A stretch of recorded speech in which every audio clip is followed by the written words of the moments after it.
নমস্কার বন্ধুরা, আজকে আমি আমার ডান্সিং বাম্বু প্ল্যান্টের কিভাবে পরিচর্যা করি সেইটাই আপনাদের সাথে শেয়ার করব।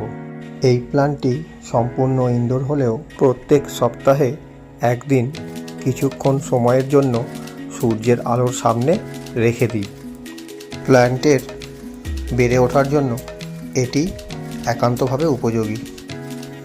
যেহেতু এই প্ল্যান্টটি সবসময় বাড়ির ভেতরে থাকে, তাই আমি একে সকালবেলার মিষ্টি রোদ্দুরটাই প্রোভাইড করব। এই পাত্রটির মধ্যে শুধুমাত্র বালি আর জলের ওপর নির্ভর করেই গাছটি বেঁচে আছে, তাই আমি জলটা কখনোই শুকনো হতে দিই না। সবসময় পরিমাণ মতো জল আমি এর মধ্যে রেখে দিই।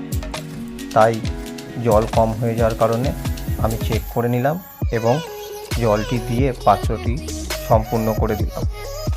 প্রায় 2 ঘন্টা এইভাবে সকালের সূর্যের আলোয় রাখার পর যখন সূর্যের আলোর তাপমাত্রা একটু বেশি পরিমাণে হয়ে গেছে, আমি প্ল্যান্টটিকে তুলে নিয়ে এসে আবার আগের স্থানে রেখে দিলাম।